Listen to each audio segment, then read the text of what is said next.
internet, welcome back to my channel. Today I have my February bullet journal setup video for you, and I'm really excited because this month's theme is all about the Lunar New Year, which is always one of my favorite occasions to celebrate. For those of you who maybe aren't aware, the Lunar New Year was on the 5th of February, and it's an occasion that my family and my extended family have been celebrating for many years. So it always brings back a lot of great childhood memories as well. So this is the year of the pig, which I think is the last animal in the zodiac calendar. So I think we'll be starting again with the rat next year. So for this look, I decided to go with a lot of lanterns. It just feels like I don't know, it seems like a very suitable sort of art that it can go with that would suit the bullet journal spread. So I decided to go with some major lanterns on top. And then I wanted to draw just a tiny little picture of a pig. I really want to get better at drawing animals, and I can't admit that my pig looks amazing or anything like that, but I just thought I'd give it a crack and see how I go. I kind of used inspiration from puppies, so I guess my pig might look a little bit like a dog.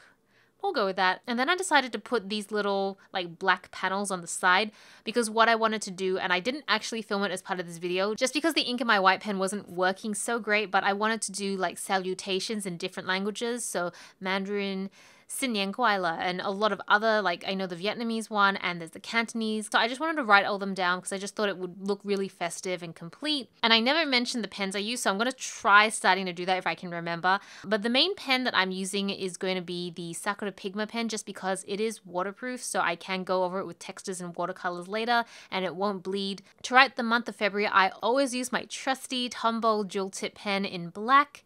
And then just to color everything in, I've been using Crayola Super Tips.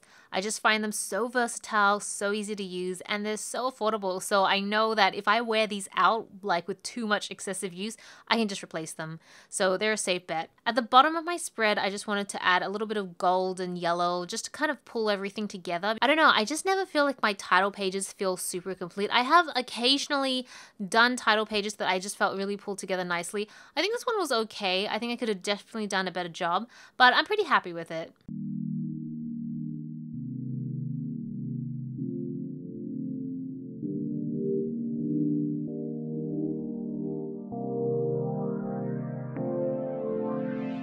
So then after that, we're going to go over to the time tracker. I didn't honestly use the time tracker much in January, but I'm hopefully going to use them a lot more in February. I did have a couple questions as to what the numbers and letters were that I was drawing on the side. So basically the numbers are just the dates, the 1st, the 2nd, the 3rd, and then the letter next to it is the weekday. So the 2nd of Saturday and then the 3rd of Sunday. And then right along the top, I'm just marking down the hours of the day. I get to work around 7:38, which is why I started it at 8. I obviously wake up a lot earlier, but I don't really track that time. So in my day job, I work 9-8 hours a day, and then when I come home I start tracking the hours that I spend on, say, the sticker shop, YouTube videos, and all sorts of other side projects. So then the next page I'm going to go with a mood tracker, and I decided to use the lantern theme. It just seemed really suitable, and I've gone ahead and used my same Sakura pen because I'm going to be coloring all these in throughout the month, and each color will mean a different mood. So I will mark one for happy, one for angry, one I have for like meh, which is just like an average meh sort of day, and then one where I'm really sad. Hopefully I don't see many sad ones. For January, I had a lot of sad ones because I was sick for half the month, so it was mostly sad. But yeah, I really love my mood tracker days. I just feel like they're super creative, and I just want to incorporate that sort of creativeness to my other pages somehow.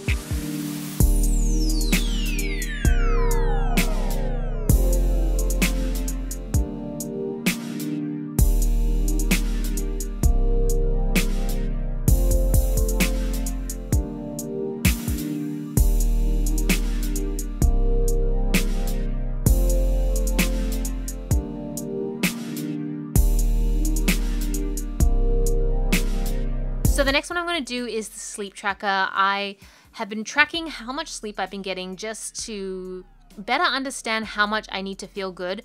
And the format is really similar to the time tracker with the dates and the day, and then on the top I just do the number of hours.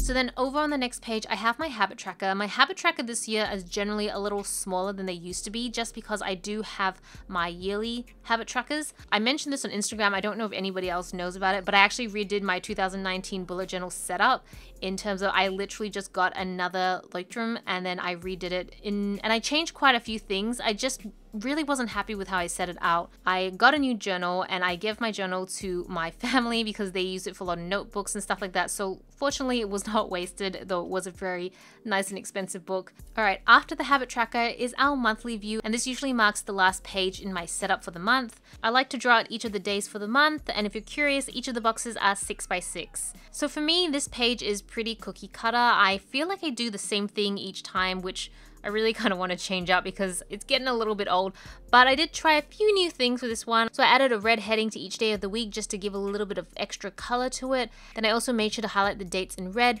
and I also moved them to the bottom right hand corner instead of the top left hand corner, just so it gives me a little bit more room at the top of the box to fill in details of what's happening on the day. And then of course I had to add drop shadows to every single box. I love drop shadows. I think it just adds an extra something to the spread, and especially now that I have the perfect text to do it with, I can't help myself but want to add drop shadows to everything. So I really want to try and pull in the title theme through all the pages for the month and the week, so that's why I'm going to draw some lanterns at the top. Then I'm just going to write February at the bottom, kind of trying to use the same font format that I had on the title page.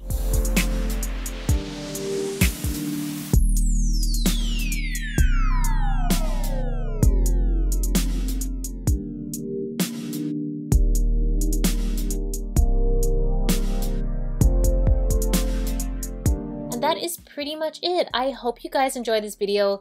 Let me know what you guys think.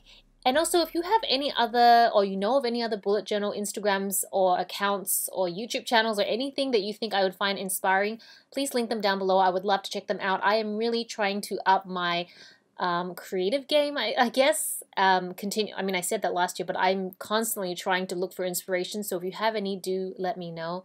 And yeah, hope you guys have a great week. This is Celina reporting from my room. Back to you, Internet.